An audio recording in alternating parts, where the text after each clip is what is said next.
This episode is brought to you by LinkedIn. Healthcare professionals can lead their careers with LinkedIn.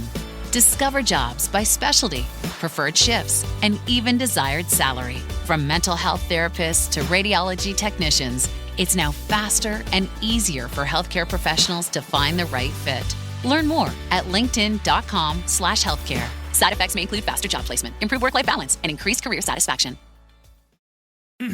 Oh, Hilton stay, your beds are soft and cozy. No lumpy couch, no stiff futon, no shower line at crack of dawn. Oh, Hilton stay, oh, Hilton stay. When you want holiday comfort you can count on, it matters where you stay. Enjoy comfortable rooms and friendly service when you stay with Hilton instead. Save up to 25% this season when you book with Hilton. Hilton for the stay. Terms apply. Hello, my name is Damon Friedman, co-founder and president of SOF Missions. As a 20-year veteran within Special Operations, I've gone through many challenges due to my military service and time in combat. We felt called to start SOF Missions to serve our fellow brothers and sisters in arms, focusing on suicide prevention and resiliency. Our mission at SOF Missions is to empower warriors to find purpose and be resilient.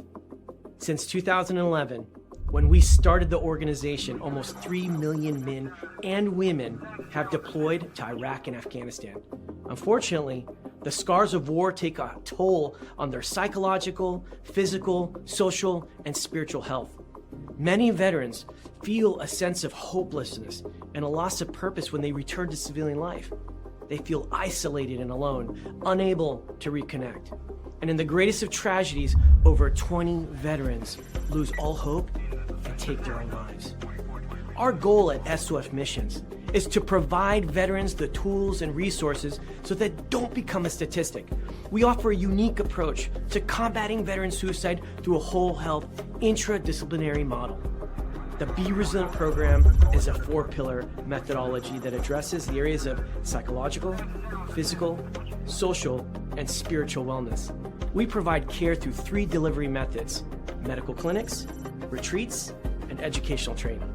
Since we started back in 2011, we have been able to reach veterans in all 50 states and have served over 3,000 veterans through the Be Resilient program. Being resilient is a multifaceted and complex issue. We know that to find a lasting solution, we have to address the whole warrior. Many challenges cannot be solved by providing the treatments and modalities of just one component, but by tackling them all. Now, we've expanded our services to include law enforcement and first responders. Together, we can make a lasting impact in the lives of warriors across the nation. To learn more, visit our website at sofmissions.org. All right. Welcome back. MisFitNation, the MisFitNation show. We are a show founded by a veteran and hosted by 2 veterans and a military spouse. Our mission is to get people to tell their stories to the world. If you're an author, share your tips with the Misfit Nation. If you're a musician or an actor, our audience needs to know how they too can get into the business. Coaches, we love our coaches. Come on and share your tips with the Misfit Nation to help them become better versions of themselves. If you are a corporate leader or an entrepreneur, come on and show how you did it and how hard you have fought for success. If you are a veteran, first responder, or Gold Star family, we would love to have you come on and share your story with the Misfit Nation. We always have time for you. If you're feeling down, alone, or starting to see the darkness, stop. Think about those who are around you. You are not alone. You will be missed. If you feel like your problems will be a burden to those in your inner circle or feel embarrassed, dial 988. If you are a veteran, take option 1. We need you to keep pushing forward. Don't make a permanent solution to a temporary problem. If you are a new listener, welcome to the Misfit Nation show.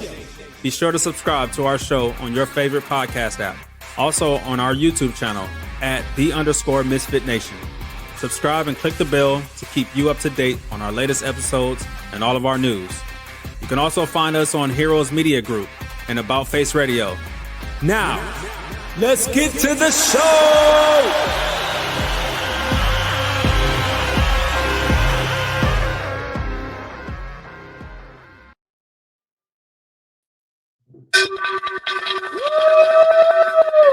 All right.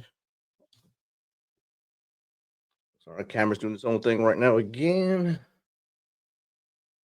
Playing, I don't want to work tonight, so we're going to work on that as we get through this. But welcome to the MisFitNation show. It's your Sunday after dinner show. Thank you for taking some of your time tonight to hang out with us and be with us. You could be anywhere else tonight. You could watch NFL football. You could be hanging out with us at the MisFitNation and collecting your frequent flyer miles. Tonight we have a great one, but before we get to that, let's bow our heads and say a little prayer in your mind or a moment of silence for the 2 National Guard soldiers from Iowa who we lost in Syria this weekend in an ambush from ISIS actors in Syria. So we lost 2 soldiers and 3 or 4 others were wounded, plus an interpreter. So let's keep their families in our thoughts, prayers as they head into this Christmas season without their loved ones now. So hopefully they'll come home and we'll find out what happened over there and hopefully come to a resolution. But tonight we have a real good one. We have someone that served its country for a very long time, done some amazing things that we've never met someone that did one of the things he's doing here.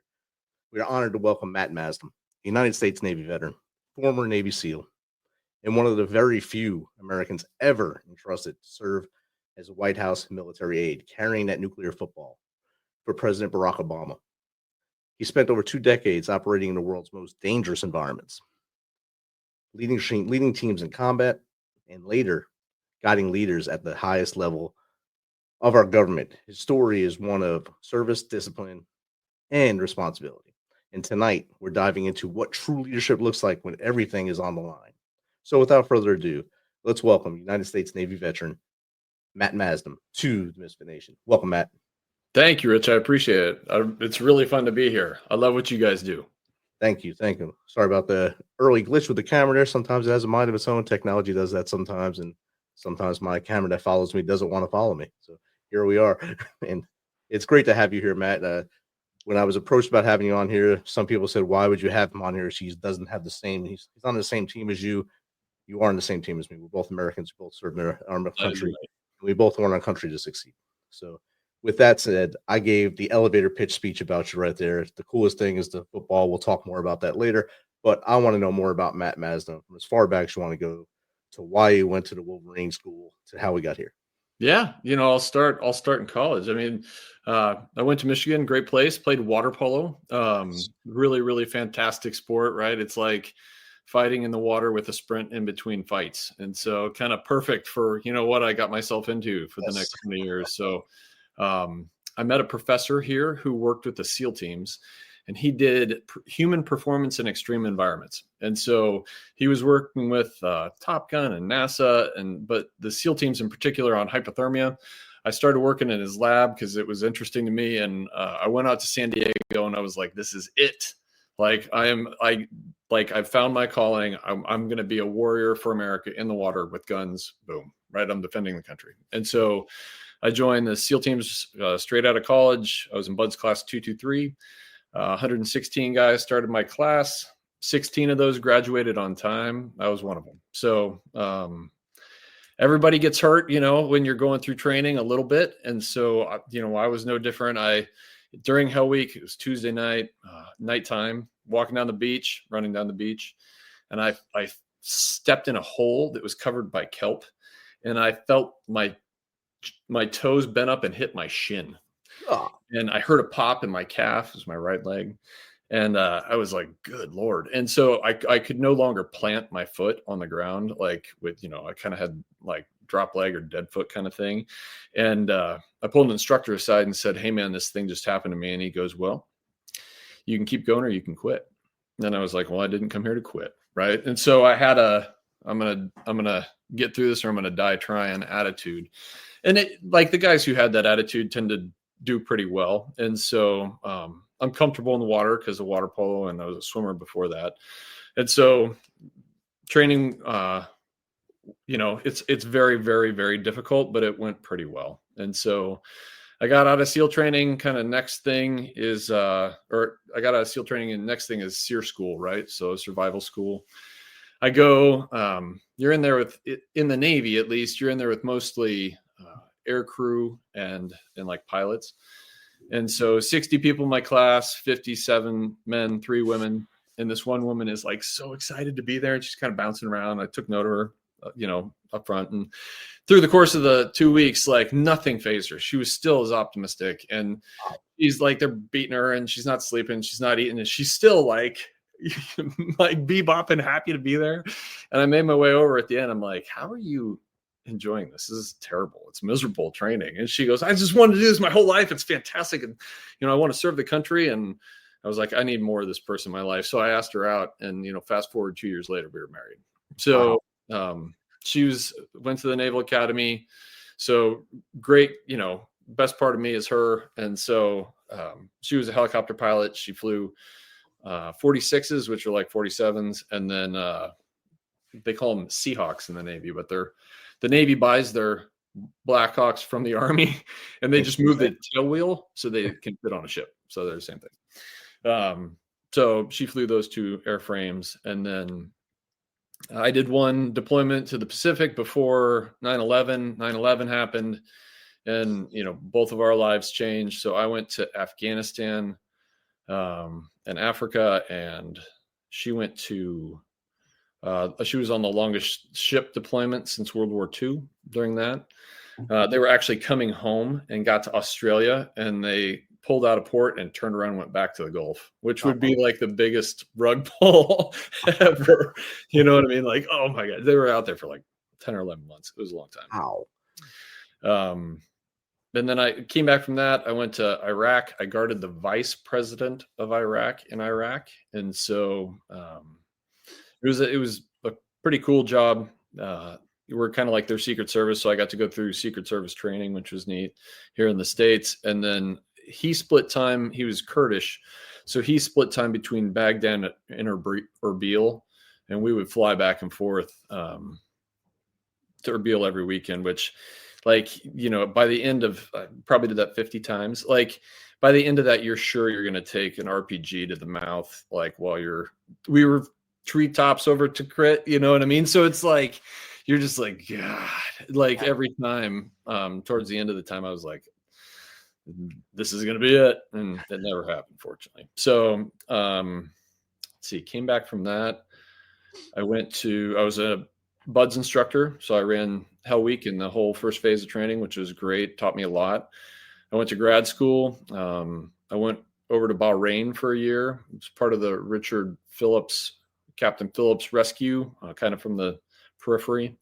And I came back and I got picked up to be the president's military aide. So you carry the nuclear football. Great job. Really, you have to be on your toes all of the time. Obama was fantastic to work for. He's great to his staff. He's a great father. He's a great husband. He was great to the military. And so I appreciated all of that. And the military aid, it's like 1% nuclear football. It's like 99% coordination of the White House military assets. And so it's like Air Force One and the helicopters and the communicators and the drivers. And there's a lot that goes into it. And so it's about 3,000 people that you're running point for, and you're coordinating their efforts with the White House staff and the Secret Service to make sure the president can do their job. So you walk every step they're going to take to make sure everything's safe and all your kind of I's are dotted and T's are crossed. And so had 2 kids there, 2 little boys who are now not little, and moved back to Michigan so we can raise them here with kind of Michigan values of community and family and grit and toughness. It's like 4 degrees outside. And so that, that'll make it tough. Like no 2 ways about it. So I did a bunch of business after the military. I worked at Under Armour for a number of years, ran e-commerce operations there. So it's like the call center and a lot of the shipping and the warehouses and stuff like that. And then started 2 companies. One, I was a COO. It was also an apparel company, and then a CEO of another company. So great time. But my kids were, little tiny back in the day, and now they're like 6'3" and towering over me. So it's all good.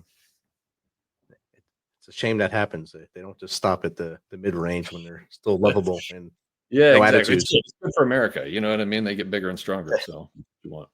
Definitely have to get bigger and stronger. We had a question come in from the audience already. It's from Pyroplasm 87 Whiskey 9 Delta. What is your tips for overcoming PTSD? He has had a hard life, or she has had a hard life. Yeah, that's a good question. And it's one, I appreciate your guys' focus on resilience.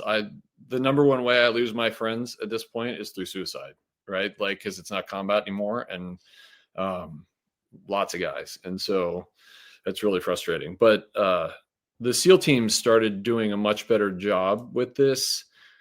One thing they would do when they come back from combat is they would stop. They do a third location decompression stop. And so you get like 3 days, usually in Germany, and we would like get everybody together. They get to tell their stories. We get to have a shrink talk to everybody and, identify high risk folks because, they had either killed a lot of people or been shot themselves or seen people die or whatever the situation was. But there's a list of questions that kind of ranks you high on the list of these things. And we could start working with those people right away. And so that they didn't go home and have such a drastic transition from combat to like Mayberry, you know what I mean? Because I literally left Baghdad, refueled over Dover, and landed in Coronado, California. It's just like, it's like, couldn't be a more stark contrast between those two things. And it's a challenge, but, working out is a huge component for me. Like I take care of myself, period. Like I eat right. I don't drink much at all. I hydrate. These things seem simple, but like I eat good food. I don't eat too much good food. Right. And so, exercise is a huge part of it for me. It's like my happy place. I worked out twice today because I had the opportunity. It's Sunday. So, all of those things help me a lot. And then if people are having trouble, like see somebody about it, right? Like don't be ashamed at all. There's nothing wrong with saying like, hey, I need some help. And whether that's PTSD from combat or whether it's PTSD from a car crash, right? Like people can have cancer and get PTSD. Like it can be terrible stuff and you need help, and that's okay. And it'll get you to the next step where you're in good shape. So I would say seek help, take good care of yourself and talk to your friends. Great answer. And like you said, it can happen. Anyone can get PTS from anything, really. Yeah. Could be childhood trauma, could be witnessing a wreck on the highway, because you're going to see one in America. Yes. Because driving is, it's not fundamental anymore. It's not even fun anymore. It's a defensive all day, or you have to be offensive in some cities because it's just nuts. But you're going to see something bad out there, and it's going to stick up here in the nugget. And if your nugget isn't ready for it, it's not going to be a fun time for you. For sure. I mean, you guys and the special operators get a lot more training on that stuff, and we don't hear the stories of you guys losing your brothers and after, because you guys kind of keep that close hold. And for the rest of us, we hear it all the time because it's thrown into our face, thrust into our face. But for the special operators, it's kind of like a persona non grata when it happens. PNG, if that happens to one of their brothers, they kind of don't want to share it. They don't want to put it out there because they don't want everyone to know that it could happen to the elite too. I think we need to share that it happens to the elite too, because I agree. It's happening to you guys. It's happening to everybody. It happens to everybody. Like we have, I think, a special mindset at times, but like that doesn't make us invincible, right? And so we need help too. And we see our share of bad stuff. Like, everybody needs that help. Definitely. And back to the football. I was when I was reading that in your bio, I said that the football's only been around since the 50s, since Eisenhower's administration. It wasn't even called the football then. I think it turned into the football during the Kennedy administration, mostly because they love flag football in the Kennedy family. So they called it that. But so it's basically 12 or 13 presidents that had it. So not many dudes and dudettes have been in that position. How did it feel to get selected? And you said it was a very busy time because you had so many people and things you had to worry about. How was that? And what was a typical day for you? Yeah, I mean, it was a great job. I loved every minute of it, but you really do have to be on your toes. So we'll start with getting selected. So 5 people do it at the time. Now 6. When I was there, it was 5: Army, Navy, Air Force, Marines, Coast Guard. And so now Space Force as well. And it helps to have, that 6th person, I would take it, like it just gives you another person in the rotation, because you're on the road, I would say 20 to 25 days a month. Wow. Which is just a lot, you know what I mean? Like your family had to commit to this kind of thing because, they were home taking care of the fort and like you were gone. It was almost like being deployed, and the days you were off weren't scheduled off. It was just like by rotation, you know what I mean? So it might be a Tuesday. Like holidays don't matter. Like I went to Hawaii with the president for Christmases, you know what I mean? So I was gone. And so it was tough, but you're there to travel with him and be the person, kind of from a military perspective, if you're on the road and an emergency happens, and you're also, carrying the code so you can respond if you need to. And so a typical day, turnovers really, really, really early. And because traffic in DC is terrible, people live, out in the sticks. And so they would drive up from Richmond and, a long way. So turnover would be like 0405 kind of thing. And you get your day going and get your turnover. And so you're starting your day before, POTUS is what we, call them, and finishing your day after. And so it was 24-hour shifts at the time. And sometimes that was travel. Sometimes it wasn't. Sometimes it was Walter Reed for Purple Hearts. I was the Purple Heart guy.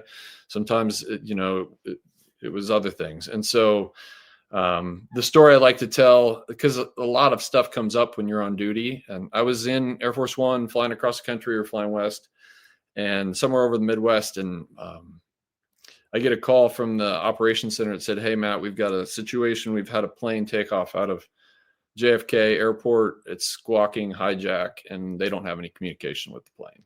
And I was like, okay. I'm like, "Tell me more." Like, "We don't have any more." And I said, "Well, I need a lot more." You know what I mean? Like, they're like, "What do you need?" I'm like, "Is the cockpit secure? Where's the plane going? How many people are on board? Has anybody claimed responsibility?" You know what I mean? I go down this list of like things the president's going to ask me when I take this to him. But I'm also thinking to myself, like, we're secure. The president can do his job. Like we're in good shape, like right now, to keep him safe. And so I'm projecting calm, right? Like people can see I've gotten a call and I'm staying calm, so they're staying calm. So I stand up and I go to the chief of staff rep. I said, "Hey, we've had this thing. Plane's taken off out of New York. It looks like they've been hijacked. We don't have any communication with the plane." Eyes get big. And I said, they said, "We need to tell the boss right now." And I said, "Give me 1 minute."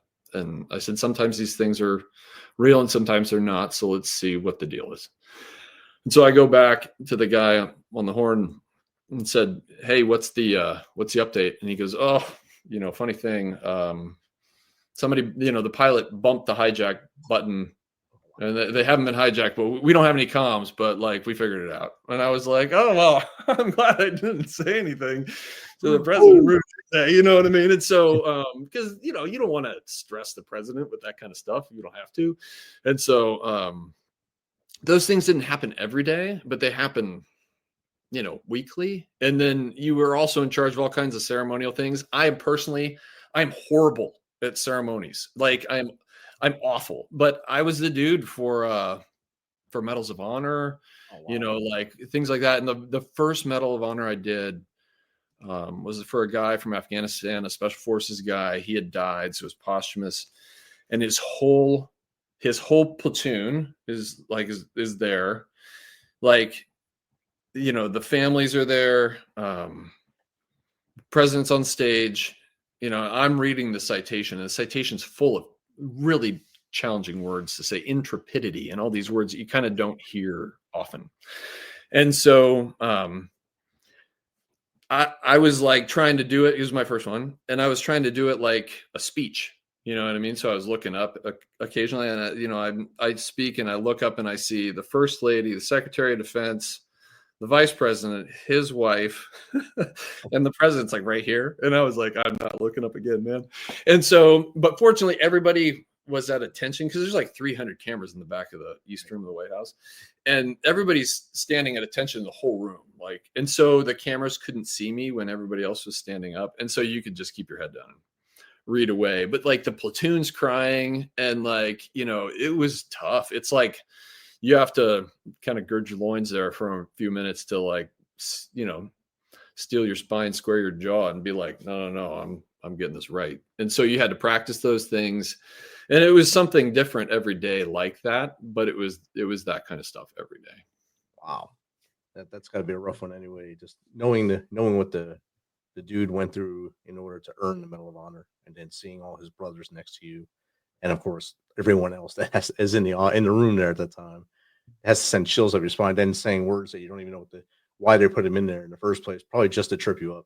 To put him in that soul, because who writes that in an award? I guess the person who wrote that one did. But God, that one's like, it's a standard line in the Medal of Honor. You know, it means like extraordinary courage kind of thing. But it's one of those things where you have to like, I like spell it out so I don't screw it up, because I don't say the word intrepidity like in daily life.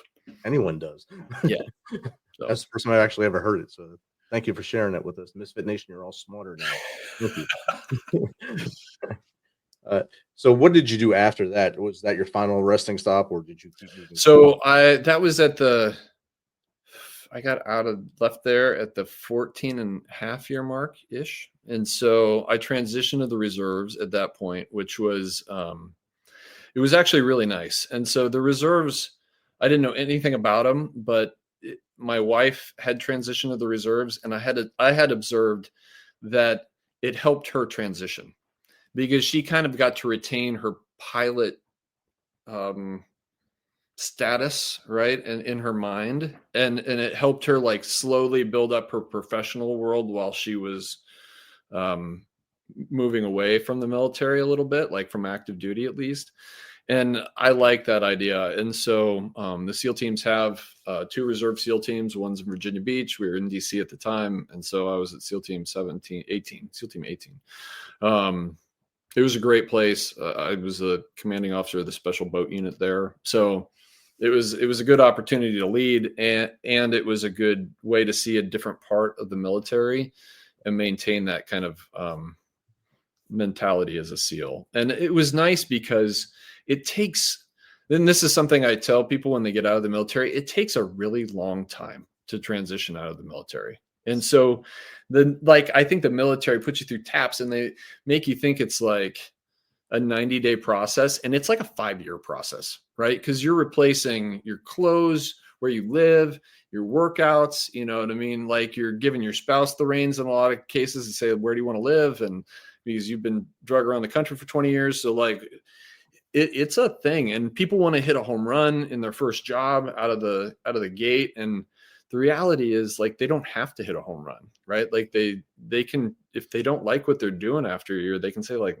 this isn't for me, I want to do something else. And so, and it takes a really long time to make those adjustments. And what I tell people is it's a 5-year process. So that helped me in my process. And then when that time was over, we moved back to Michigan, more or less. And so that was great.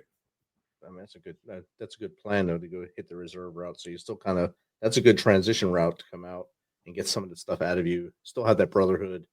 Yeah, a little bit, and then move forward in life. And I think that's a good, steady way to do it. I was out over a year. I took a complete year off after I got out. Then I landed my first job with the Mission Continues out of St. Louis, and yeah, we were flying from there to somewhere for a mission, a trip. And I was with one of my coworkers, Liz, and we passed this car in the parking lot that had electric ties on the bumper. I said, "Look, someone zip cuffed that bumper. How's your transition going, Rich?" That's what she would always ask me. "How's your transition going?" "They're not zip cuffs." I said, "They are 2 zip cuffs." Yes, that's where I would be too. So that probably still is. That question from her all the time. "How's your transition going, Rich?" Yeah, it's wonderful. I think right. It's wonderful. And like you said, it's not if it's overnight, then you're Superman if you did it overnight. Yeah, transition.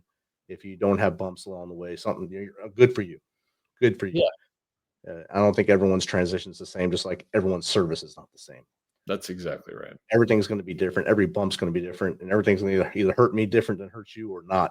And you have to react to that. And what you do in that reaction phase is what sets you apart from either winning or losing at that point. That's right. It's not a matter of whether you're going to have trouble or not. It's how you respond to it, right? So It's inevitable. I mean, you learned that through your training. I learned it through mine, that every plan is awesome on paper, but that first gunshot goes off, it's over. Yeah. That it was beautiful. It was a great plan. We rehearsed it for months, but Operation XYZ, it looked good on paper. That's not how we did it, though. We still made the success at the end. We had to react and work that problem as we went through. Yep. And I think it's the same thing you did then. And I think you're doing it now as you transition now into servant leader, as you run for Congress in Michigan, your home state. So you're not just going to a state and joining it. That's your state. That's where you were born and raised. You were Wolverine.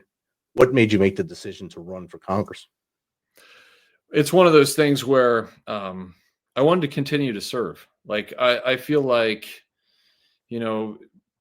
I want to see America on a little bit better path than we are today. And I was looking around to what I could do to help. And I think this is one of the things that I can do to help. So this isn't something I want to do for fame. I'm kind of an introvert. It's not something I want to do for money. I've taken a stock trading in Congress pledge, right? Like, you're not going there to get rich, in my opinion. You're going there to serve the country.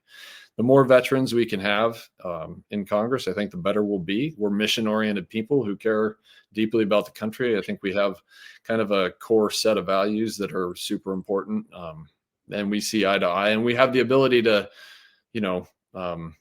focus. We have the ability to plan. We have the ability to have, like, the people that I've seen do well coming out of the military. They're all good at strategy. They're all good at operations, right? Like, if you're considering transitioning, like, those are two things you should look into, are strategy and operations, because they translate super well from the military to the business world, but also from the military to Congress. And so, like, and you have the ability to reach across the aisle. Like, we should be doing what's best for the country, right? Not what's best for parties, or not what's best for people's pocketbooks. Like, we should be doing what's best for the country. And I'm going there just to serve. That's outstanding. And I like that you said that you got to reach across the aisle.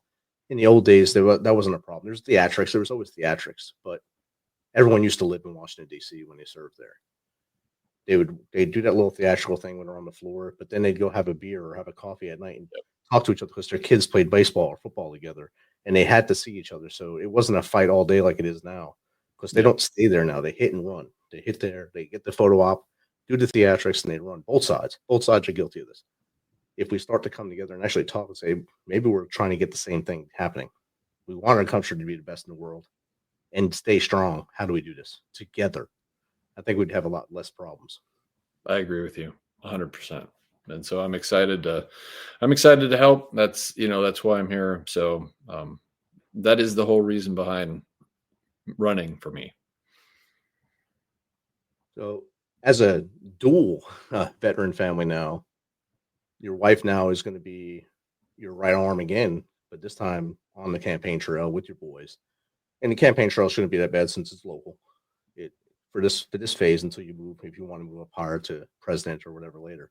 But right now it's Congress and it's your district. How big is your district, and do you still know a lot of people there from when you grew up? So I actually didn't grow up here. I moved here for college, but it's one of those things. The district is like, it's like 100 by 100 ish. You know what I mean? The borders it's not a square, but you can get across it in, say, an hour and a half, right? And so it's not terrible to get from one side to the other. And that's something that's attractive to me, is that you get to stay home, right? Like, you're coming home at night, and my kids aren't old. They're, kind of middle school and high school age, and I want to spend time with them, and I want to come home and sit on the couch and hear about their day and do something as a family. And that's important to me. And so might sound odd, but, like, I do well in chaos, right? Like, I've been trained through that stuff. And I like, the House of Representatives is kind of chaotic. It's 435 cats, like, running in different directions. And like, I kind of like that, like, it's exciting. And so, and you get to carve your own path in that space, where other things are a lot more, formal, and this is less so. And so I enjoy that aspect of it. Yeah, so that'd be really good for you and the boys, middle school especially. That's a fun time for them. Social calendar wise for you and your wife, it's probably insane, but Yes. trying to make sure you're there for as many events as possible. Don't miss as many because now you're both are out of the military now, so no real big excuse not to be there. But having that little core thing there, having them in middle school, and I know their sports will be there and their other events. Being able to come home on the weekends or at night whenever your flights are available, that'd be awesome for you if this all comes to fruition. Yeah, and that's what I'm, even running is very, very busy. There's no way you can get everything you want done. And so, but I make it a focus to spend my free time watching they both play hockey. They both played today, right? And so getting to their hockey games, watching their concerts at school, making sure their grades are good. And, I love being a parent. And so I really made my purpose when I got out of the active duty, my family. And so, and I mean that today too. And this is another layer of purpose, but it isn't gonna, it's not gonna supersede my family. They're too important to me. And that's a great mindset to have. For me, as I was getting out, it was the punch in the face from my daughter writing an article for the magazine. The Army Brat Life was the title of it. And in there, she wrote, I know I had a father. I had a picture of him, but he was never home. And there was the stab in the chest. And that woke me up into what I did to my wife and daughter, but I just kept pushing forward. I got to hit this deployment. I got to get this job. I got to get this, but never looking over here with my family. So rebuilding that over the last 10 years has been a lot more fun, getting to know them and getting closer as a family and rebuilding all those burnt bridges we had along the way. Yeah. I mean, repairing that stuff is so important. And it is my kids. I didn't have kids till right at the end, till I was at the White House. And so they have a very rosy version of, like they have a kind of, for me, non-combat, like reserve version where I was gone for the weekend. I'd be gone for a couple weeks in the summer, but it wasn't like deployment after deployment after deployment. And it wasn't a place where I was going to die. You know what I mean? So, it was a different version of what they thought the military is, or, their impression of it. And so, it is hard. Like having a family in the military is super difficult, and it's hard on everyone. And, I've been the one home when my wife's on deployment, and it's harder, you know what I mean? Because you're not like, you don't have quite as much to do as when you are on deployment. And right. So,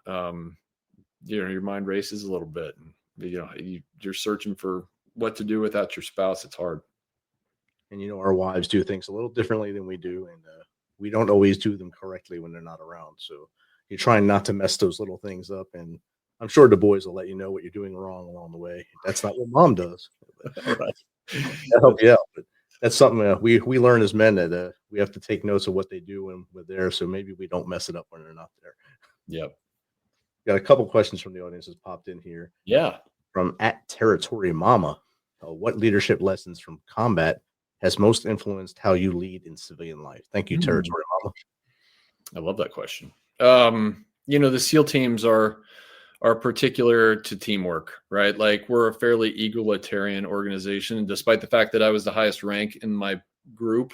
Like I didn't view myself as more important than anybody else. Like everybody had a say. Everybody had a different role, is what I should say, right? So I was not a sniper. I was not a driver. I was not a bomb guy, but I had those guys. And what I would tell them is, that is your lane. I'm going to do exactly what you say. So be good at your job. And as long as I can, my job is to tie everybody's jobs together and report it up the chain, right? And so be great at your job, and pushing that authority and autonomy down gave everybody the responsibility they wanted, and it made everybody really happy. And the SEAL teams, if I had to answer your question in a word, it would be teamwork. It's like we are called the SEAL teams. We call each other team guys. Like we love team. It is the thing I miss the most about the military. I have never found something to replace it, like the experience I had there. And so that's great. Judgment and integrity are also very high on my list of values as a leader. And so I want to see people make good decisions. And let's see. Yeah, I think those, those three would, really, the last thing I would say is probably relationships, like focus on relationships. And so that isn't just like getting to know the people next to you, which is critical, but it's having a network to reach out and keeping a pulse with the people who are, you're a little distant from. And the most important thing I learned when I left the White House was everybody there was good at their job. Everybody. There was no exception. The difference was some people they were good at their job and they had great relationships. And it took them to the highest level. And like, you cannot ignore relationships. So between teamwork, relationships, integrity, and judgment, I would say those are kind of the top of the list. Outstanding. And our original question from Pyroplasm, he came back with another question, or she came back, I'm not sure, a philosophical style question. Do you agree that you should always tell the truth, even if you get persecuted by it, from authorities or that are ever not seeking a religious answer? Thank you, Pyroplasm. Yes, I think you should tell your version of the truth, right, is what I would say. Because I think there are a lot of there's your perspective of the truth and everybody's perspective. When you talk to 5 different people who see a car crash, like, you get 5 different stories. And so your story is your version of that experience. And I think that's what you should share when those questions come. Outstanding. I think that's perfect. And you're right. It's just like the telephone game. Yeah. I can tell you something by the time it gets around the room. It's going to be something totally different by the time we get to the end. And every eyewitness account, due to the trauma of the event, it's going to be different because everyone sees it through that lens of trauma and what they've seen and what the noise is here, showing them what they're seeing. It's very hard to translate. So that's why I usually ask many people questions to try to get the full answer. Yep. When I'm training, when I used to train soldiers, and I still train soldiers now, I say always get everyone's input because you're going to get the full picture that way on the intel side. That's right. Don't just use one version of it. And I think that's the best thing to do. We got 2 more questions popped in, so they're popping in for you now, Matt. So love it. This is from Ceilings Are for Houses. Awesome. What did carrying a nuclear football teach you about trust, preparation, and accountability? Thank you, Ceilings Are for Houses.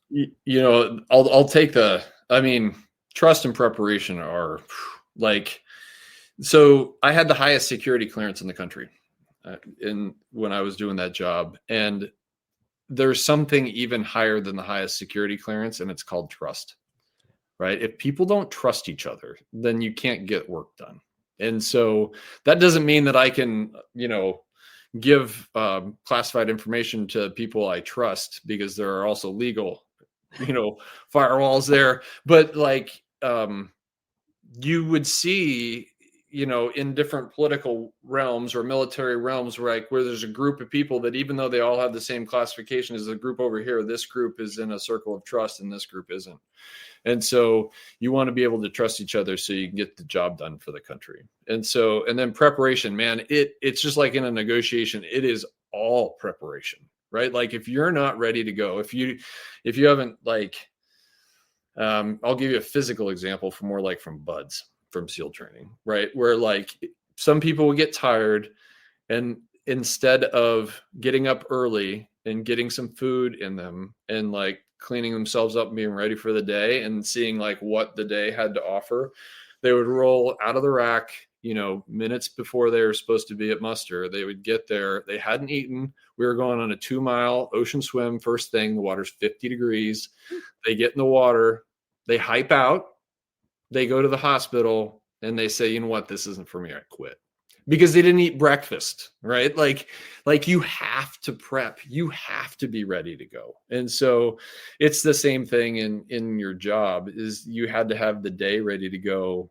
And that's why we get there at 4 and 5 in the morning, right? And so that we were ready for when the president woke up at 6 or 7, we had 2 hours of prep under our belt, if not stuff from the day before, right? Like getting everything ready to go. And so, let alone if they're doing a trip, if you're on a trip, somebody's out there days, weeks in advance, making sure that everything is tight. Because when I say everything, every step the president's going to walk, every hospital that you could go to, every cop that you could talk to, every fire department, every, like everything we checked. And so, and that's what the job entails. And you want the people who want to do that so that things go well for the country. Definitely. And one of my Tuesday crew hosts, Jake, he was EOD guy in the Army. He got to do the pre-visits for a couple presidents to do the walkthroughs, make sure there's no explosive hazards. Yeah. He loves, that's the one part of his job he loves talking about, because that was like the fun missions where you got to actually do things and interact with other agencies and do things, and not just the stuff you do in combat. Yeah. Another one, this is from round 2. How do you make clear decisions when information is limited and consequences are massive? Thank you, round and round. Yeah, you use your judgment. And so I think they choose people for those roles that have good judgment and take into consideration the situations that exist, right? And so it's not something where I think you can give like a standard rote answer to things, because situations change, and kind of like Rich, you were saying at the beginning, like plans change, when you get shot at. Like you need to be taking in your whole picture so that you can make the best decision possible. And so it's all about judgment and having the experience to have that job, right? Like you can't, they don't give that job to a second lieutenant, for a reason. And so they give that job to people who have done a lot, either in the nuclear space or in other capacities. And I filled the lane as a SEAL because I could link into JSOC and talk to the special operations community. We were at war in Afghanistan and Iraq at the time. And so when we would go to those combat areas, like I could plug into my network of folks, and, it made it way easier for the White House to communicate with the military because I was there. And so, and if you take the Coast Guard guide and do that, it would have been hard. On the flip side, like there was a terrible tornado in Joplin, Missouri in like 2011 when I was there, and the Coast Guard guy went, right? Because the Coast Guard's in charge of that stuff. When things go really, really poorly within America and those natural disaster kind of capacities, the Coast Guard is often the crew that gets tapped to be in charge of those, and they have the ability to reach into their networks. And so it goes well from that perspective. And we assign the right people to the right jobs so that things go the best they can. Outstanding. And I think that's perfect. And I'm not sure where the Space Force guy will fit in there, but the Space Cadets are Guardians, I guess they're called. I can't wait to see what their role is.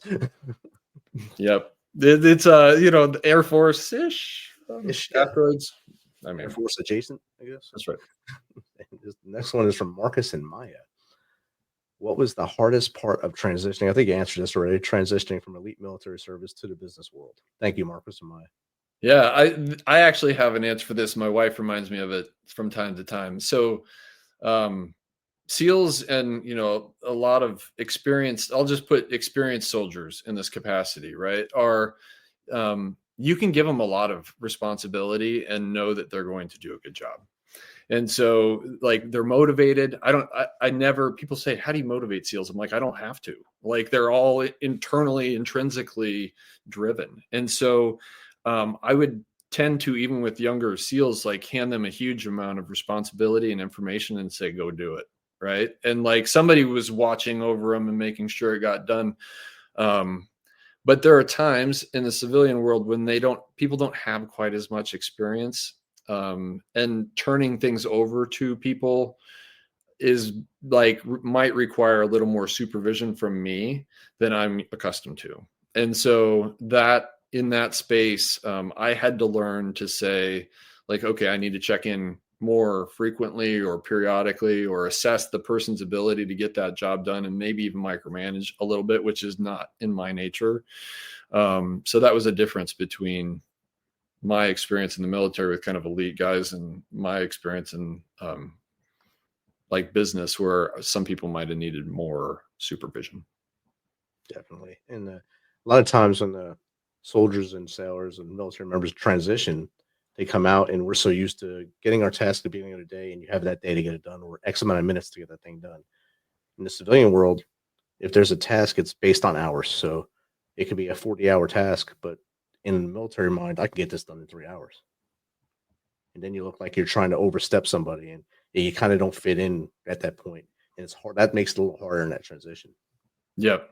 And there's a lot of redundancy in the military, right? And like the private sector cuts that stuff out because it's expensive in some cases. And then like there's not, somebody else watching out over that person, and you need to be the person doing the watching. So it can get you if you're not careful. Definitely. We'll take one last question from the audience as we start to wind down here.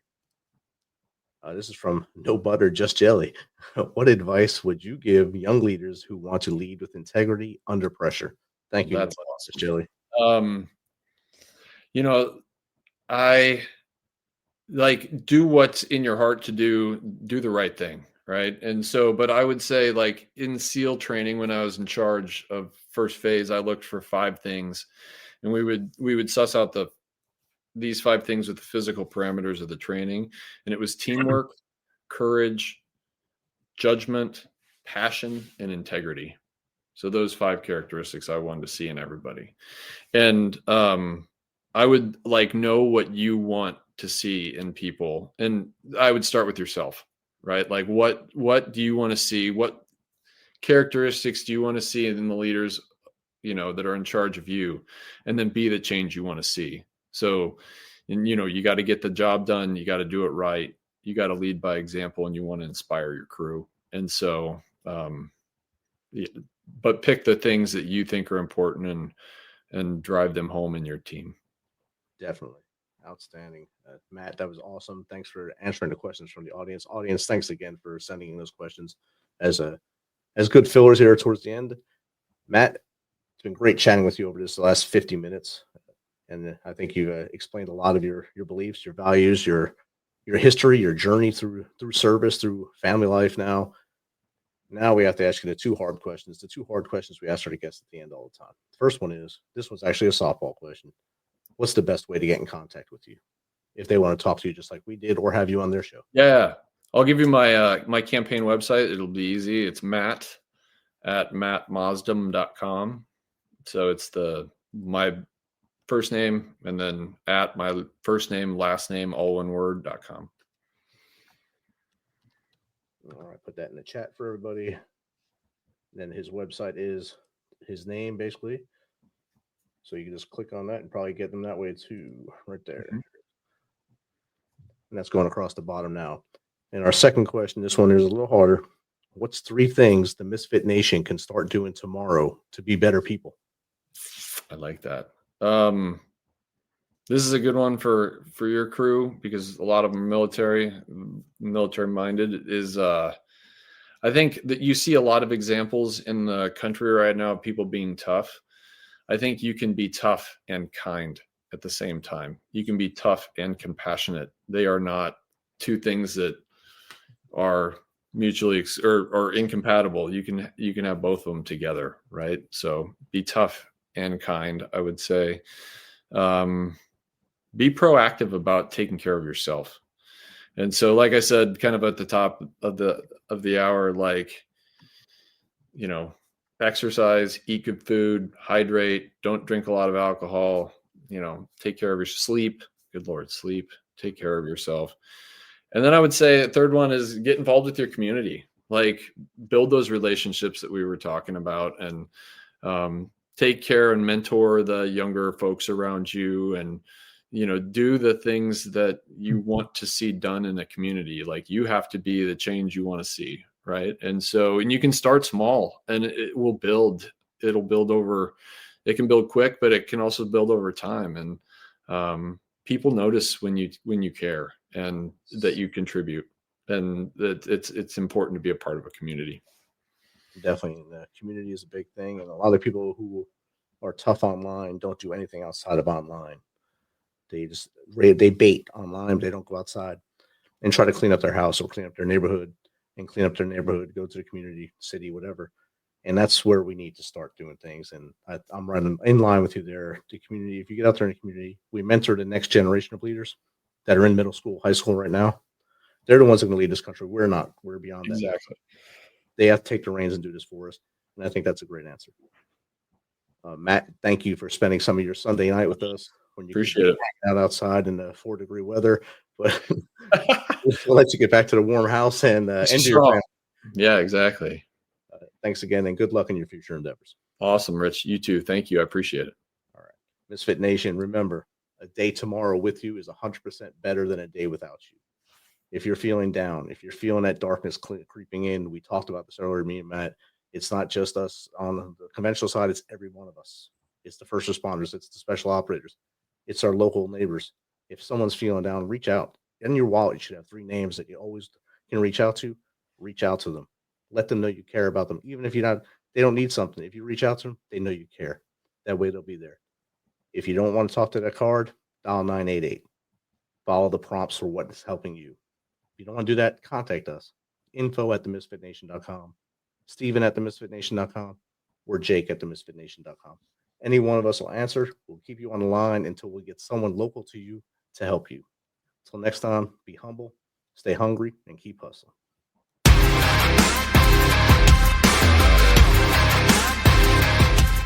Thanks for checking us out and being a part of the Misfit Nation show. Don't forget to visit our website at themisfitnation.com. That's themisfitnation.com. Check out all our past episodes and get some of the great Misfit Nation gear for you and your family. As always, be humble, stay hungry, and keep hustling because we are Misfit Nation. Misfit Nation.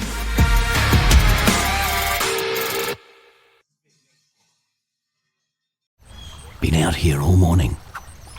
Not a single bite. Guess the fish finally figured it out. Just like hackers do when Cisco Duo's on guard. With Duo's end-to-end phishing resistance, every login, every device, every user stays protected. No hooks, no catches, no bites. Cisco Duo. Phishing season is over. Learn more at duo.com. So you want to start a business. You might think you need a team of people and fancy tech skills, but you don't. You just need GoDaddy Aero. I'm Walton Goggins, and as an actor, I'm an expert in looking like I know what I'm doing. GoDaddy Aero uses AI to create everything you need to grow a business. It'll make you a unique logo. It'll create a custom website. It'll write social posts for you and even set you up with a social media calendar. Get started at GoDaddy.com/Aero. That's GoDaddy.com/AIRO.